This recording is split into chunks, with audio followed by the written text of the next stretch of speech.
smack.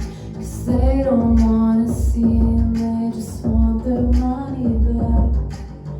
Go wash your chest in the shower, watch the ego down the drain. Cause nothing lasts forever, it's all 15-minute fame. Oh, it's all 15-minute fame. Oh, it's all 15-minute fame. Oh, it's all 15-minute fame. They know.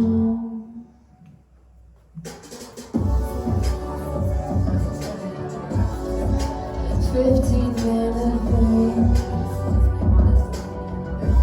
It's just 15-minute fame.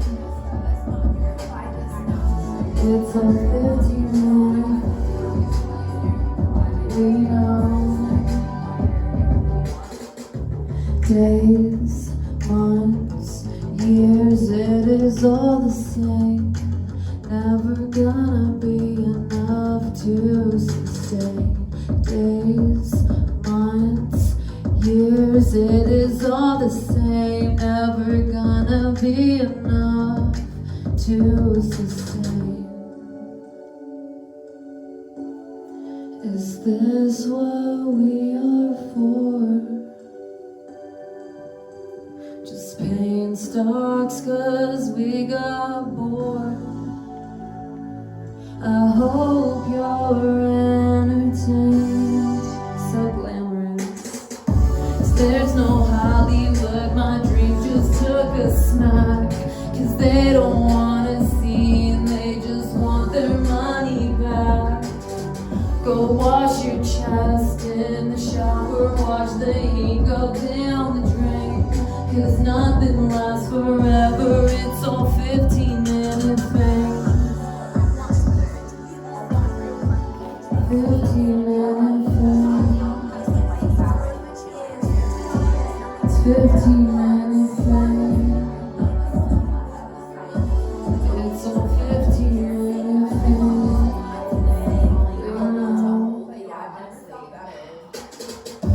There's no Hollywood, my dreams just took a smack. 'Cause they don't wanna see and they just want their money back. Go wash your chest in the shower, watch the ego down the drain. Cause nothing lasts forever, it's all 15-minute fame. Oh, it's all 15-minute fame. Oh, it's all 15-minute fame. Oh, it's all 15-minute fame. We know 15 minutes.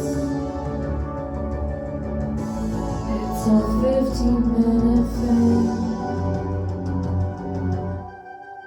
15 minutes. Is there an end to this?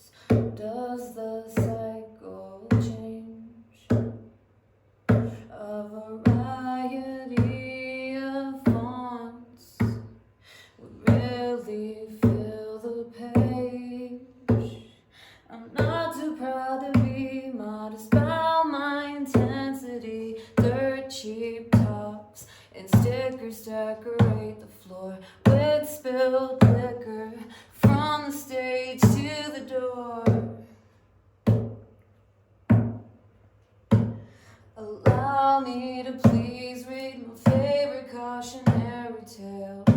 It's a special kind of pain when the devil smile waves. And I don't wanna fight, just had a restless night. And I know all about looking back, just to see if they stare or laugh.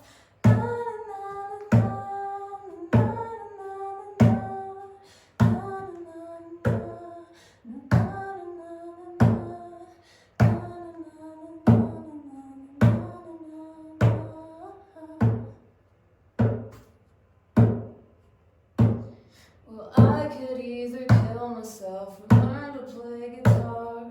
Where I hear your best could get you pretty far.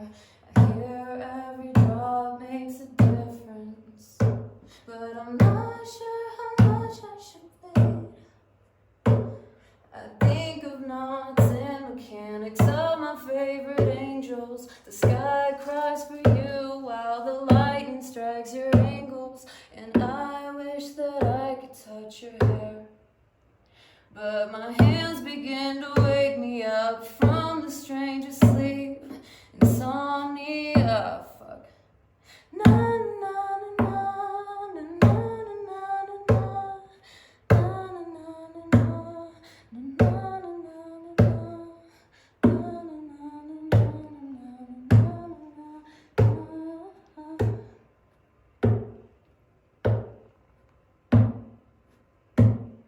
Insomnia,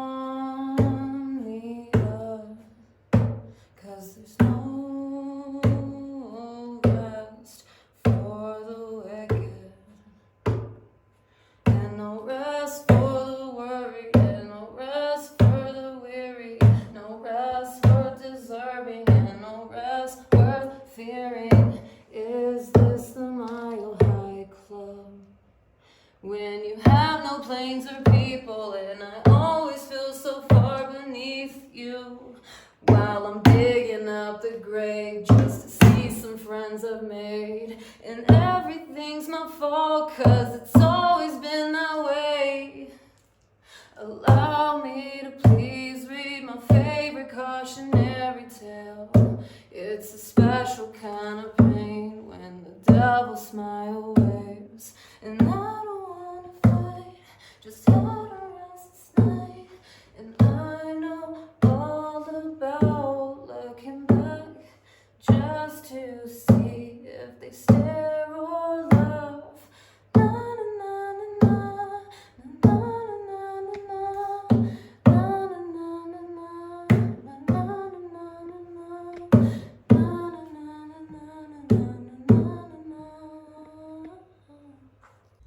Hello, welcome back. Howdy, my name is Habitually, and welcome to Ask Jack. This is my partner, Maddie G. He's a much better singer than I, but today he's going to be taking over the questions portion, because I thought it'd be very weird to write my own questions to interview myself. On the show, we're usually pretty big on like consent run-throughs. We let everyone know the questions we're going to ask. Occasionally, I let one off the dome slip, and it always feels a little bit wrong. So for my interview today, I'm going to be blindsided with questions that I really haven't heard before. He's maybe ran one of them by me, but we're going to experience this together. Yeah. Well, thank you for having me, and I appreciate and honored to do this. How has creating music changed the way you see suffering? Does it feel pointless or purposeful now?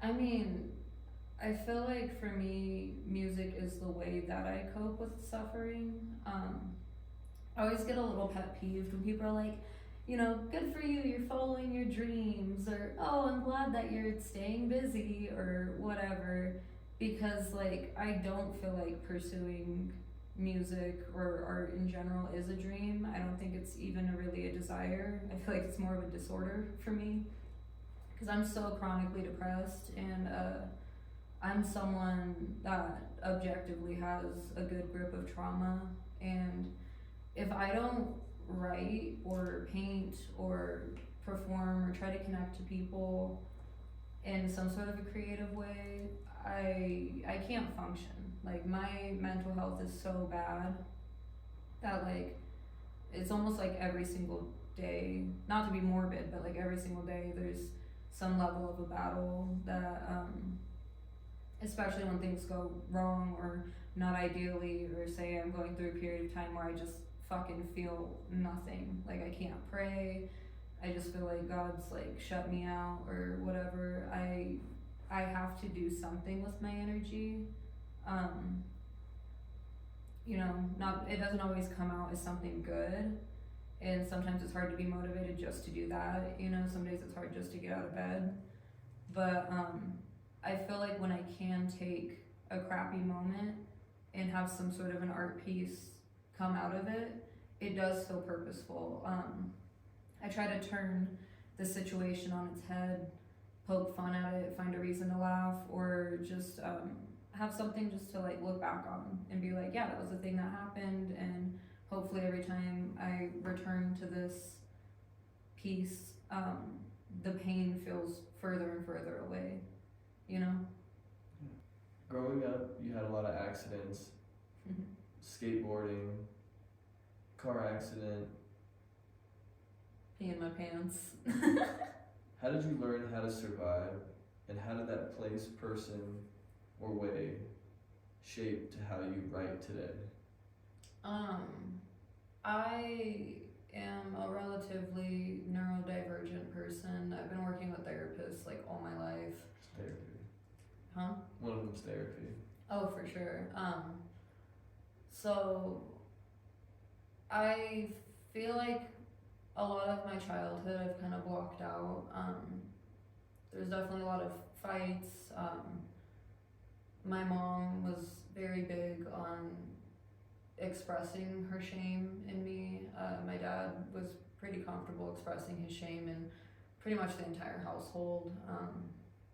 I remember like one of my earliest memories was like my dad was drinking and playing music videos, and this was like before everyone had YouTube on their TV. Like he had like an HDMI cord, hooked it all up. It was the coolest thing. Nice. And I remember him watching like Comfortably Numb, and it was just such a gnarly video. I had to have been like 8 or 9 years old, and he was just pretty much talking about how he's like, pretty much life sucks. Like, yeah, the older you get, the more fucked up things are, you know, and then you die, and you just are surrounded by shitty people. And then my mom's always like, oh, like, I don't want you coming out when you pick at your skin, because that's like an anxiety thing, it could be an autism thing, but I would pick myself apart. Like from a very young age, I'd give myself black eyes, put my head through walls. Like I remember like tying wires around my neck, just like in like the 3rd grade. And my mom used to always say stuff like, oh, you have my old nose, and oh, like, you know, all those friends that you have aren't really your friends, they don't really like you. And I never seemed to get along with other kids. I was always very strange. I do blame my neurodivergence. I wish I had known that I was different when I was a kid, instead of just hearing things like you're awkward or weird or lazy or difficult. But essentially, not to trauma them, but like everywhere I turned, rejection, isolation, and an inability to express myself was kind of hanging over me. So that guided you into how you process today? Well, kind of. It's like, I feel like it's the battle that I face daily, where, you know, going through therapy, they encourage things like coping skills. Even with that, there was complications with how much my mom would get involved, sending them letters being like, oh, she's drawing these scary pictures, I think she wants to hurt people. She's a compulsive liar, and all of these things would influence how the therapist would approach me as a child, because they didn't get a clean sweep of who I was.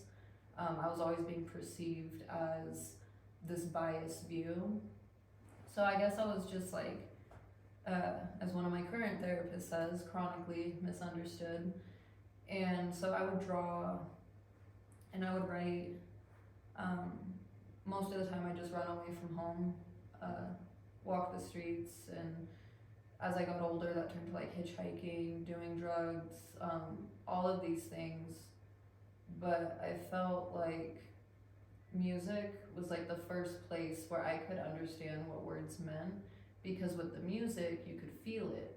You know, when someone said a phrase to a certain tune, you had a better understanding of what that phrase is supposed to make you feel. And a lot of popular phrases people pull from music and use in conversation, and it kind of helped me start understanding language more. But unfortunately, for many years, I would not be able to communicate my thoughts and feelings or express myself successfully. You know, yes, I've had the skateboard accidents where I've been all scabbed up down one side of my body, or, you know, my near-death experience where I was thrown from a car. All of those things, plus all of like the childhood trauma, there's this like resentment for like a woe is me mentality. I feel like I don't really deserve the life that I have because of the impression I was given of myself from a young age. And then throwing religion on top of that, I just I think that a lot of this like survival mentality, I feel like the more fucked up my life is during a time, it's almost like the calmer I feel. It's when things are good that I feel like I need to strap up and get into my survivor mentality. So being a survivor, that helps write today to certain songs and stuff. Yeah, it's like A lot of different characters you can pull from, I guess. yeah, different mentalities, different experiences, lots of wounds to repackage, I guess. I hope that answers what you were asking. Yeah, it does. I know it's kind of a lot. No, it's getting at being able to use things to actually write today, like instead of like when you write a book or something, you pull from characters. And I was just curious about that process for you. But when you sung your first song, who were you really trying to play it for? The listener or yourself? Oh fuck, this is actually really embarrassing.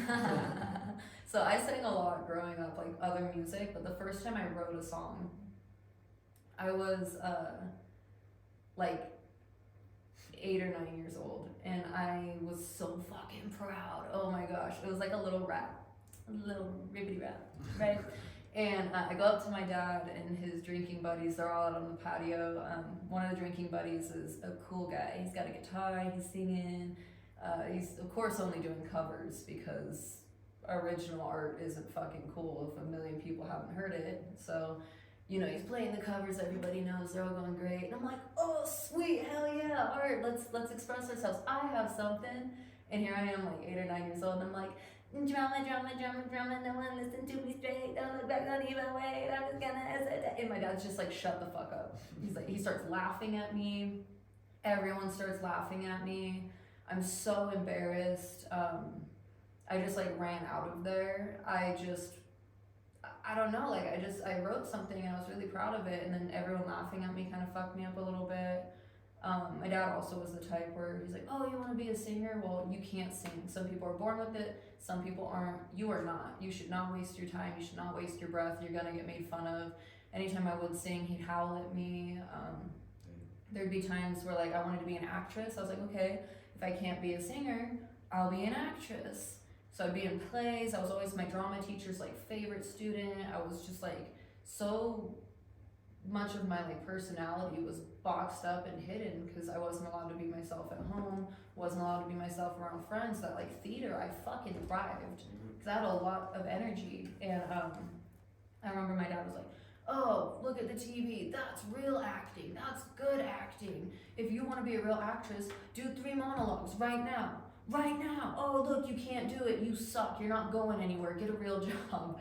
Meanwhile, I'm like 10, right? But yeah, no, I essentially all of my expression has always been for myself. But then like my dad's reactions always made me want to like win him over a little bit. And since he was the hardest on me, still to this day, I'm not a perfectionist. I am not trying to prove to anyone that I'm any good at any fucking thing. But just, yeah, no, it's just the mindset of being like, I enjoy this, but I do also enjoy playing for the listeners. So I mean, it would be for yourself, you know. It's Yeah, I mean, that's where it should come from, you know, because you can't control your audience, and you can't control who you're gonna reach. Right. And if you're trying to impress one person, you're probably setting yourself up for failure, because if you're targeting one person's approval, it's probably because it's the one person who will never approve, you know? Or it could come down to also where you just happen to sing good at, you know, it's like it's in the shower, why not, you know, maybe your neighbor, but if you have a house full where your dad could hear it, he's like, you know, what the hell?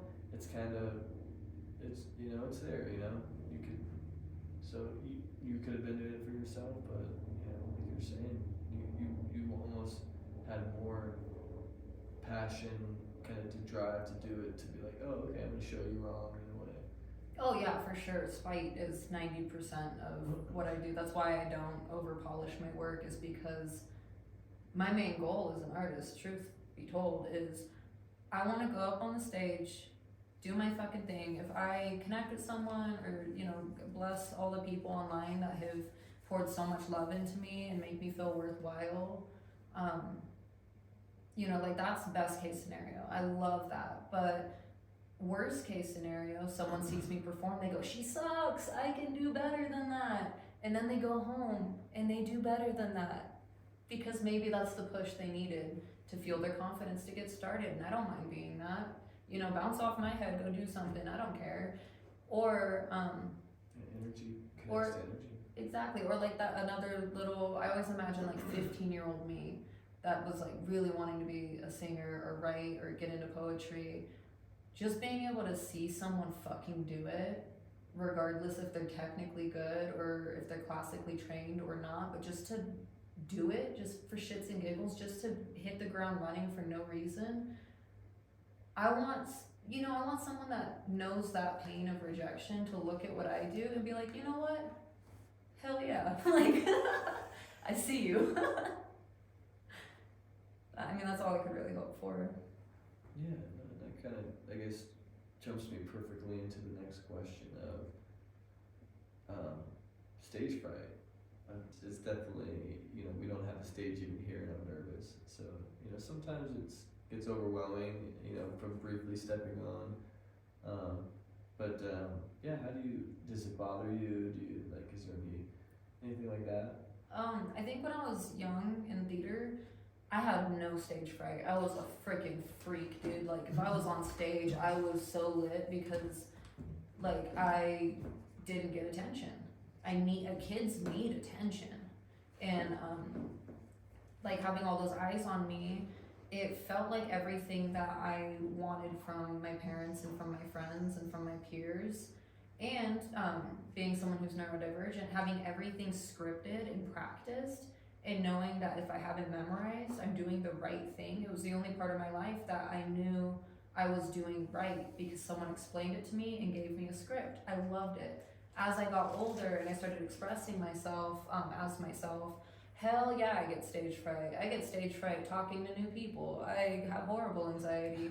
But how I dealt with it is I would go to my local gym and I would go on the Stairmaster, play my backtracks in my ear, and sing out of breath, missing notes, and no one can hear the music, and I'm just out of breath doing my songs. I know I sound crazy, and it was horribly embarrassing. I know I was beat red the whole first time I did it. Then I would start like twerking next to like grandpas and grandmas in the pool, like dancing, practicing my stage presence before my first show.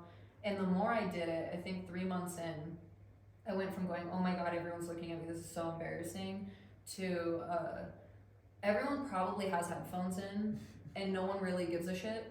And when people did approach me, because it happened, I almost like developed this superpower where, you know, some people, bless the Florida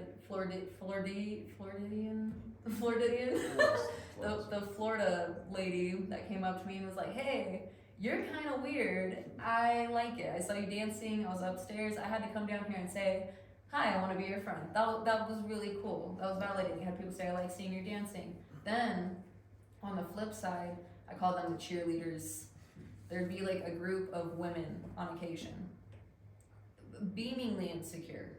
And I'm insecure, but like beamingly insecure, that would come up, stand next to me, and start laughing really loud while I was dancing. Like they wanted to intimidate me so I would stop, because this wasn't just like they're having a conversation.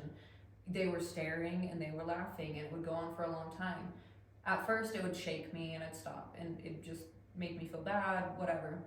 Eventually I was like, no, I'm here to do something. I'd wrap up, do my thing, and I noticed when they saw that I wouldn't stop and that they didn't dim my shine and I didn't change my energy or anything. I just ignored them and kept dancing. Eventually they realized like this joke isn't really funny. You know, it's like things can only be funny for so long. You can't laugh at the same exact thing for 30 minutes. It gets really pathetic after that point.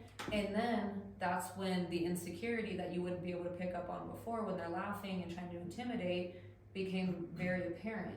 Is they would get real quiet, real uncomfortable. Before I know it, the power shift. I didn't stop. So then I'm the one making them uncomfortable and they would leave. And I try to keep that in mind whenever I have a bad audience, like if people are staring at me and giving me bad vibes, I'm like, they're not taking my power and you can't laugh at me the whole time I'm here. Cause, you know, be more creative. Yeah. Or what has making music cost you in real life? You know, your time, relationships, sleep, security, and has it been worth it? I think the number one thing that it cost me is respect. Like a lot of time that I spend performing, recording, writing, doing media work, painting, networking, meeting other people, doing interviews. Like it's a lot of time, it's a lot of energy, it's a lot of focus. A lot of parents or grandparents or you know, things like that. Like there's that part of the world that views what I do as really selfish. Like I should be spending more time homemaking and taking care of my kids, and you know, it's viewed as not being important, not being valid. Those feelings. And you know, and it's something that I can tell people make fun of me behind my back. So I think it also cost me my pride a little bit, because performing and putting stuff out there is humiliating. Like I always make jokes and say like me being at the gym doing what I was doing, or even just going to open mics, it's like my humiliation rituals, not in like an Illuminati way, but in a more like for God way. Like I'm willing to be bizarre and stand out because I feel like those are the kinds of people that God uses.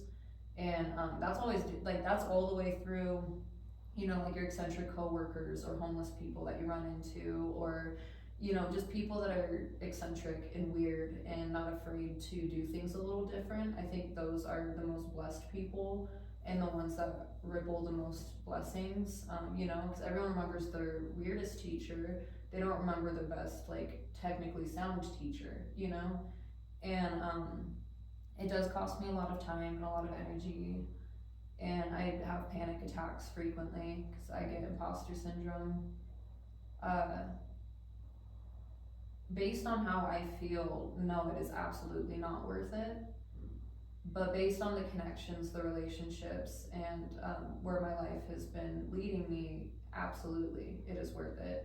It's worth every tear, every insecurity, every screw up in front of a crowd, every time that I feel like I'm just an embarrassment to friends, family, myself. I feel like me doing this, if nothing else, is giving other people permission to stay weird, because we're in such a hyper edited, hyper polished, hyper perfect world, all the way down to the plastic surgery that people get to all look the same, and the, you know, like the filters online, using AI to hyper fix everything, and even CGI in films, like the grit, the rawness, and the mistakes, the flaws that I think make things the most beautiful are what's being washed away. And it's uncomfortable to give yourself permission to be uncomfortable. But like I said, at worst, someone can look at me and be like, that chick is really weird. I'm so glad I'm not as fucked up as she is, or attention seeking as she is. Or they go, hey, I'm really tired of my life and I don't feel like I'm myself. I'm masking and just doing what people tell me and I'm really unhappy. I think I'm gonna give myself permission to be a little weird. I'm gonna give myself permission to screw up. Well, that's pretty interesting. It's almost like the loss is kind of necessary, I guess, and you know, not to jump too much into religion, but that's what kind of, Jesus did, the lost, almost, there's no other way around it, of certain things, like you're also, like you're saying, being in the pool, and like, the dignity, or how some people may look at you, or, and that's pretty noble, and, Thank you. but,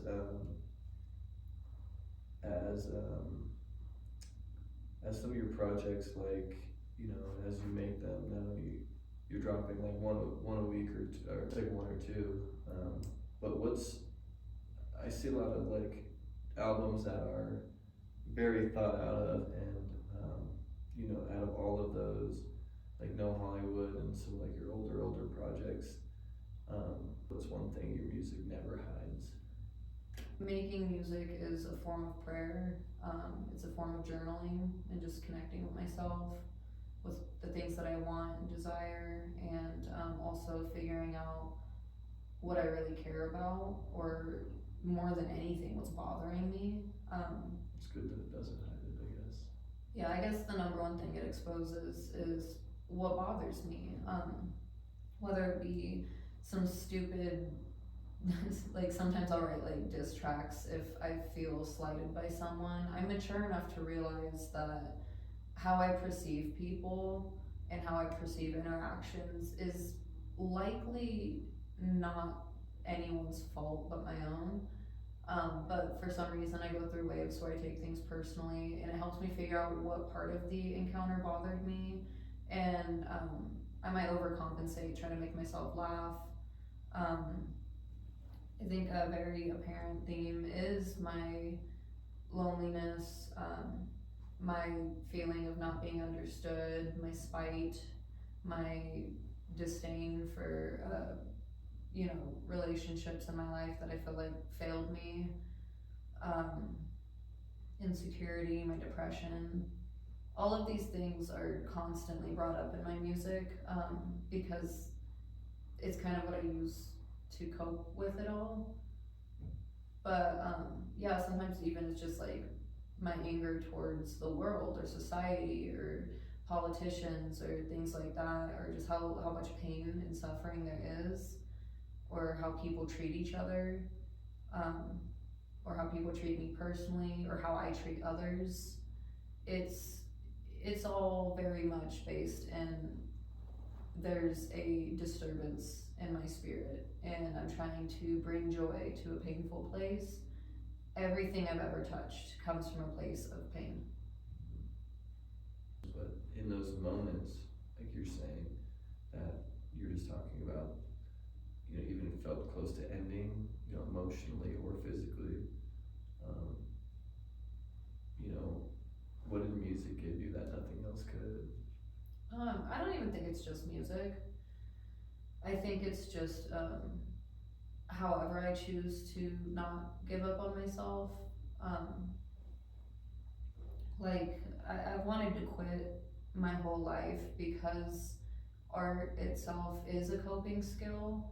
Me being able to quit implies that I'm better, and that I'm no longer suffering, and that I get to be happy the way I see people be happy. I no longer feel a need to overcompensate for my lack of happiness, or to escape my world for a little bit, or try to make someone else feel better. If I don't feel the need to create anymore, it means that I get to be like the people who don't feel the need, and I'm envious of that sometimes. But sometimes I want to quit because it's embarrassing as fuck. And when you're already depressed and dealing with imposter syndrome, or thinking of everything you've ever done wrong in your life, the last thing you want is attention. And it's really hard. I will say sometimes my worst moments is when you guys come through and I read comments that find me at times where I'm bawling my eyes out, driving, just missed my turn on the highway, just feeling like a absolute dumbass and a waste of space and an embarrassment. And then all of a sudden someone's like, I was having a panic attack and the song made me feel better. Or, my partner and I just broke up and he moved on really fast and this song hit me, and then the following song gave me hope for future relationships. that to me is like you guys interacting with me. Sometimes it's a spiritual affair, and it matters to me more than I can possibly express, especially because I don't feel like I'm a special person. um, Not to side note, I know I give long answers, but my friend Bill, who's been on here doing poetry and stuff, they have some poems that kind of make fun of artists and make fun of the need for attention. That sometimes I'm like, ooh, that was hard to hear, but it's humbling to hear and it's necessary to hear, because I do need those reminders that like with the whole idea that I need to feel special, I need to feel like I'm impacting people, is kind of like this pathetic little kid side of me that's like, notice me, don't forget about me, please remember me. But everything's temporary. I'm not meant to be remembered forever. I'm meant to exist where I'm at, make the most of that, and you know, it's okay not to feel the pressure of needing to be more than you already are. And I feel like the way Bill pokes fun at it really brings me back to earth and helps me be like, I don't need to care. You know, it doesn't matter if it's well received or not. It's okay for me to just exist, and that's enough. In fact, if I screw up, they probably won't remember, and that's fine too. What do you think? Is he saying it for himself or the crowd? I think Bill is a mysterious entity that is not to be solved. That's true. And I wouldn't want to speak for him, because I just know that he's so profound, and I don't think he wants to be defined, not by anyone, not even himself. I think it's just him. It's honestly just him. Like he be talking to a fucking mirror, and it's like poetic. He's so fucking cool. That dude's such a trip. Okay, I got a good, kind of a more sillier question. She absolutely hates space. I do. It freaks me out. And deep sea and deep space. I don't like it. So writing these questions, I thought about, you know, this one thing that, you know, is called the Voyager. So what is Voyager? Just like a space probe satellite that they just sent out just to kind of just travel space in case somebody encounters it. It's actually out there. It's a real thing. If you haven't heard of it, it's called the Voyager, and like they have a whole bunch of different things that are on it, just cruising through the galaxy. Not sci-fi, but if you were asked to put one of your songs on there to represent humanity to other life, how would you want Habitually to be known? I'd probably put in B44, get down. Not even your own song? No, I'd probably put like. But no, seriously though, it's about your music. Like how, when they, you know, if there's only one song on your YouTube or one song that, you know, just is like, fuck it.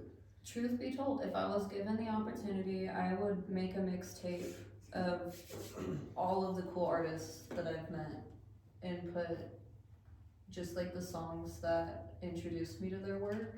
I guess one video counts too, so you'd put just like your group. Just all my friends, all the people I've encountered, all of the things that I find beautiful, because I think the things that I relate to and hear expressed through different voices is more expressive of my spirit and my interest than anything I can write.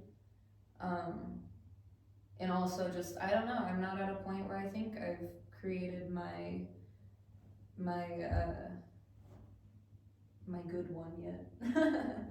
I'm still finding myself, you know? So you haven't found your good one yet, but that jumps into my next question is, if it's not your good one, how do you feel about your most controversial or misunderstood song, and how do you imagine people truly received it? There's one that makes me very uncomfortable, especially with how much I respect nurses and first responders. But I have a song called Somebody's Daughter that I've considered to be your most popular video. No, it's not. But it's controversial to me because it embodies my negative experiences with going to psych wards and encountering a certain kind of nurse or first responder where you could tell that they're only working that job to be like, I don't have to be a good person because I work the job of a good person. And I've seen a lot of really disturbing shit, and I've been treated a type of way. There's one particular story where I was in a psych ward. My mom and I used to get into arguments. I'd walk in the house, she'd be like, "What's your problem?" And I'd be all like, "Nothing, I just got here. Why are you being a bitch?" And she'd be like, 911, my daughter's threatening to off herself. And no one listens to a kid. So I would get sent away to psych wards like it was day camp, right? Which is whatever. Like, it gave me a lot of time to reflect and think. And you learn a lot sitting in an ER for days on end with no phone or people to keep you company. But there's this one time where there's a addict in the other room, and they were clearly in pain. Like, my mom definitely was the kind that would use fake howls and screams to get medications because she was a very severe addict growing up. But so I knew to some degree when people weren't being sincere.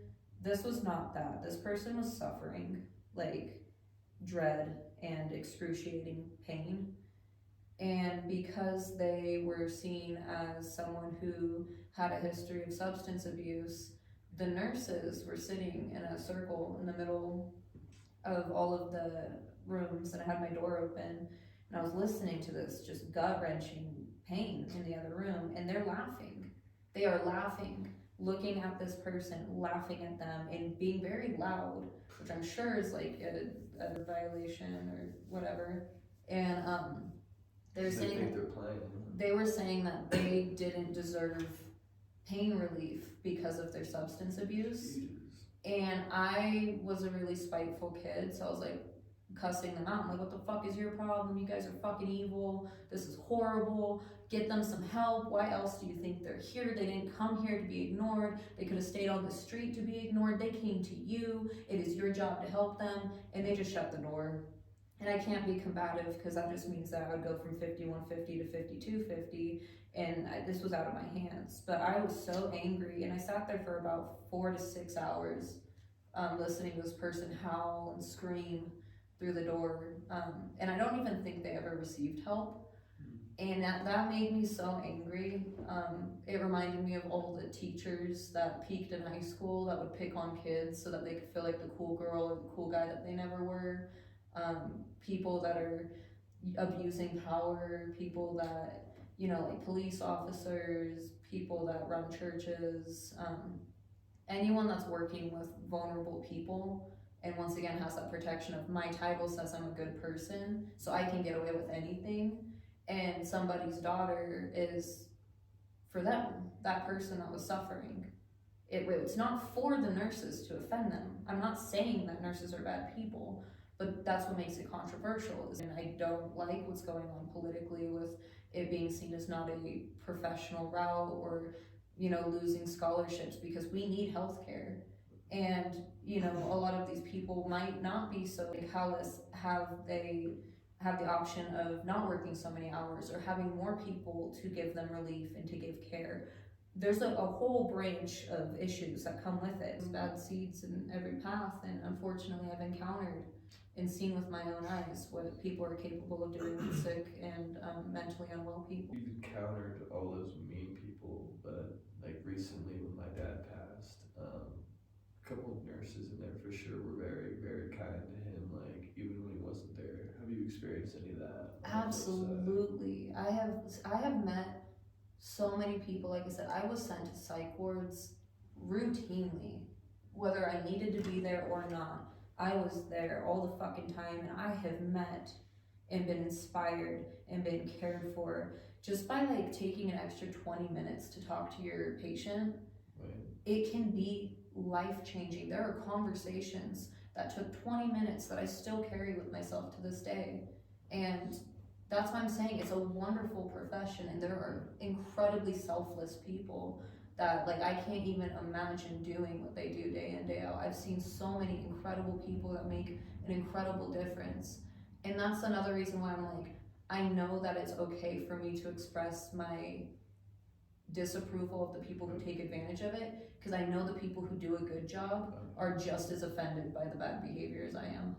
Yeah, controversial in a good way, thought provoking, that's never bad. But I'll jump to when we first met on that couch that first day, that art album you showed me, if you could make a name for it, what would it be called? Oh God, it's my teenage thoughts. I when we first met, our first date, I wanted to, we were planning on going skateboarding, and I was gonna take him on my little route where I used to I'd take people to go, and I'd freaking bomb the hills and turn up, do all this stuff, and I'd be going like 30 miles an hour, leaving dust. Like, I thought I was, skate spot ever. I thought I was so cool, but I used to do that because, like, one, I'm a little bit of a masculine chick. I like to emasculate men if I pursue them at all. Which I really didn't pursue men very much. I was more likely to pursue females when we first got together. But when I did pursue guys, I liked to just totally emasculate them. And, if they were skaters, I wanted them to feel like they were shitty skaters. So that's what I was gonna do for our first date, but it started raining, and I had already destroyed my bearings on one of my boards by skating in the rain too much, that we didn't really want to do that. So instead, I bring my whole binder full of just drawings. I can't really express myself well, so I figured, let's just look at a bunch of trippy drawings, and I can learn more about you by how you interpret my drawings. And I mean, he fell for it. He liked it. In skating, and seeing her skate, she does not give a fuck for your pain tolerance. Is that something you just had just all your life, just pain tolerance and stuff like that? I mean, I used to give myself black eyes and throw my head through stuff on a regular basis. So when it comes to like deep pressure, I felt like it was more regulating than painful. So like if I got like a basketball to the face or like fell down, like it really made my nervous system go quiet. It didn't really alert that I was in pain. It was You more. were derby too as well, right? You Yeah. had a couple years of derby. Yeah, and like every fight that I got into, it would take a substantial amount of swings for me to like feel pain from, like I said, deep pressure. But scrapes, cuts, and anything sharp, that is a very different experience. I don't have a strong pain tolerance when it comes to sharp pains. Blunt pains though, yeah, never really bothered me, almost to a dysfunctional degree, because I used it as a coping skill for so long. I haven't had a black eye in about 4 or 5 years since I found out my daughter had autism, and they were teaching us coping skills for when kids are not regulated, and if they feel the need to hit their head on the floor, give them a weighted blanket or a foot rub or head squeezes or a hug. And it turns out that's exactly what I needed to hear, because I haven't had an issue with it since. Now I just grab my weighted blanket, give myself a foot rub, squeezes, temperature change. There's a lot that I can do that is safer now. Yeah, really rewind that if you have any of those things, because that's definitely something like I said, there's even I've seen ones where it's like you put it over your head and it's like it's like pressures your head and you're like or like weighted vests. There's so many amazing coping people think skills. self-harm might be related to feelings, but it also could be how you're wired, and things you might need. Yeah, no, for the longest time I heard you self-harm because you hate yourself. And hearing that, I was like, I'm hearing it from adults, it must be true, let me explore why I hate myself. If you're a young person, don't fucking ask yourself that question. You will always find an answer. It's not worth answering. Don't answer those questions. Sometimes people self-harm because they are neurodivergent and may not be aware of it, and because they're not aware of it, they're not getting support, they're not getting help, they don't have coping skills. But not aware, pushed away the thought that you have it but yeah, my next question, have you ever created a piece of art just to survive a season? And the follow-up to it would be, what did you get in that moment that got you by? Like, what was that, like, I guess kind of golden moment? You're like, oh, like, I didn't think I was gonna make it across that line, but I did it. You know, what was the thought? Was it the art itself? Yes, I frequently create to survive because just like one of the songs that I will be having at some point in this video, one of the lines is, I could either kill myself or learn to play guitar. I haven't learned to play guitar, so I spray paint my garage. And anyway, so that's my mentality. Is if I stay staring, because I'm an insomniac, and insomnia, when you are bipolar, depressive, or neurodivergent, or battle with mental health, trauma, BPD, whatever it may be, is so dangerous if you don't have coping skills. And so it's either let the ceiling talk me up a rope or go do something until I tire myself out. That song, Cautionary Tale, it's literally a mental breakdown. It's not even a song. That's why I'm hitting the guitar, is because I was trying to practice guitar instead of spiraling out. I felt worse about myself because I suck at guitar. I don't see myself getting better anytime soon. I feel inferior to all musicians all the time because I can't play an instrument. So I was like, I need instant validation. So what can I do? I'm a poet, and I just started hitting it, and then that just came out. But this garage got me through a really dark season where I had written the album Mirage. It pretty much was my farewell to my kids, to my family, to my love life. It was me explaining why I was going to end my life, and I felt like it was going to give enough context where if people went back after my passing, it could fill them in on where I was at and why it was okay. And so that thought alone. What? That thought right there, getting you through that. Well, I don't know, because as I was writing it, it wasn't healing me. It just was. It was like all of Mirage is an unaliving letter. I was sick when I was recording it too, so it sounds really bad. It was never meant to be a successful album. It was never meant to reach a ton of people. It was never meant to launch a career. It was me in my farewell, and all of the videos involved were my part of my farewell. And so I started painting this whole area because I was like, if I can get out of the snow, get out of this winter, get out of this isolation, I'm gonna paint my own habitat. Like I'm in an animal in a zoo. What brings me the most dopamine? Being out by trees, being in the forest, being around colorful cartoon stuff. But every single bit of the artwork came from a place of very severe, very dangerous depression. And when I was done with that, that's kind of where Rooted started to come in, because when I made the Mirage album and it was all one cohesive video, it was me going, I'm not gonna wait to be invited onto Tiny Desk because they're probably never gonna do that. I'll make my own. This is my intimate moment, right? This is my big thing, my big goal, the dream, right?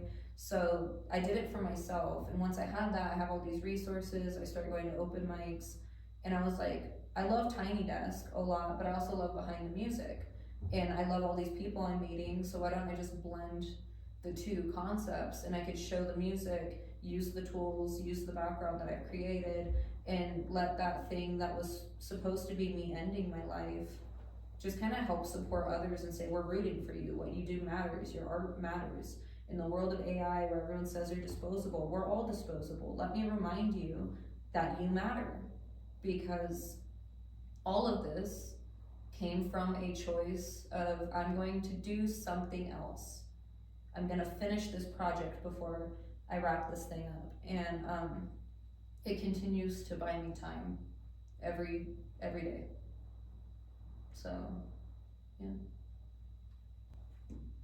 Thank you for being so vulnerable about, your answers and to your fans and things like that. Whoever made touch, thank you for listening. And I have one more question for you. If you could have a conversation with your younger self under the bridge, getting kicked out, just some words, maybe a minute or two, what would you say? So for context, I used to ditch school and go under this bridge downtown, very Red Hot Chili Peppers of me. But I would just smoke weed or find kids that were depressed or not just depressed, but also oppressed. I lived off like that, and I'd just be like, hey, you wanna go smoke some pot and get away from all these fucking lame people? And it was always a safe haven for all the weird kids and myself. And if I could catch myself on a day where I was just down there, or you know, maybe the day that I jumped out of the car when my dad was driving, and he doesn't, but I want to be very clear, I fucking love my dad, don't get it twisted. Like, he is not the same man he was when I was a kid at all. He's incredible, and he even was my superhero when I was a kid. But my dad doesn't play shit, right? So I think the day I would like to speak to myself was the day when I was being problematic and I jumped out of the moving car when we were going between stoplights, and my dad just fucking drove off and left me. And I lived like 45 minutes away from town, and I had to find my way back home. But I'd like to find myself on that day, and I'd probably say something to the effect of, you know, it's like, I know you feel worthless. Doing drugs doesn't make you more likable. In fact, the way that your brain's wired, the reason you are chasing this good trip that'll never come is because you're neurodivergent, and these things you're taking are hitting you differently than the people around you, and your social skills are different than the people around you, and that doesn't have to be a bad thing. But I just feel like, keep your faith. It's gonna make you do really weird stuff. You are inevitably going to be a very weird, very flawed person. And one day you'll meet people who love you for it. Even the things that keep you up at night, that make you want to cry and embarrass you or bring you such shame. There's going to be special people in your life that are going to hear those stories. And you're going to help them feel more human and feel more seen when you share that side of you. But on the flip side of that, you don't owe anyone an explanation for why you are the way you are. You don't owe anyone an explanation for how you feel. You don't owe anyone anything. Just, you know, try to keep yourself together. You can't put a mask on other people until you care for yourself first. And, you know, there's gonna be a day where you're gonna be taken out, kid. Don't rush it. You know, it'll come. You'll get your break, but you know, just please try to enjoy what you have now. So with that being said, you can find me on YouTube, Spotify, Instagram. I am on SoundCloud. I will not be dropping a link to that because it's all very embarrassing. On anywhere that DistroKid will spit me out. You are not obligated to listen to my music or anything. But if you want to send me a message on Instagram, if you want to collaborate, if you want to send me beats to work on, shout you out a little bit, I'm happy to do that. I love working with people. And yeah, a dream for me is I feel like I have a terrible voice and I'm not musically inclined. If there's anyone out there who does play guitar or play an instrument that wants to cover one of my songs and likes the poetry of it, please send it to me. That would be so cool, and it would be something that really fills my cup and makes me feel like less of a piece of shit. So yeah, I'll be dropping links in the description, and you can see me performing at Friskies in Colorado Springs on January 3rd. I'll be performing with all of the other musical artists last year that got to perform with the Trash Drag Show. Shout out to Noah for not just putting me onto the Trash Drag Show and being a wonderful support, but also my new tattoo. And yeah, we'll be seeing you guys around.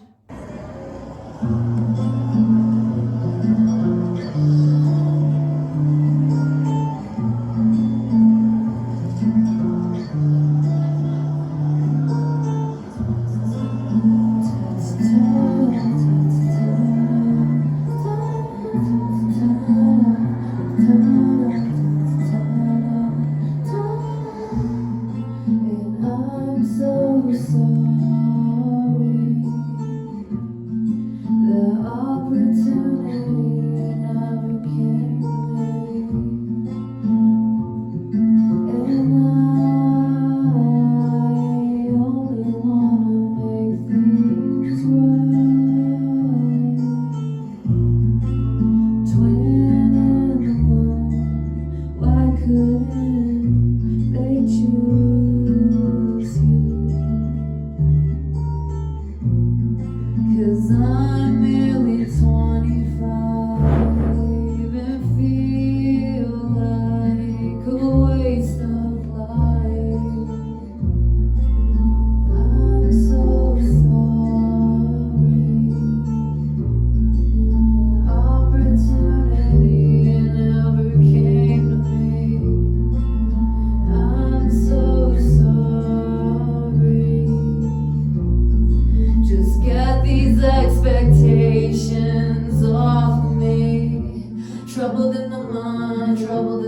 star. They wanna see me shine when life gets hard. Wish that I could finish before I even start. How could you diminish if all it is art? Now I'm troubled in the mind, troubled in the heart. And I'm so sorry.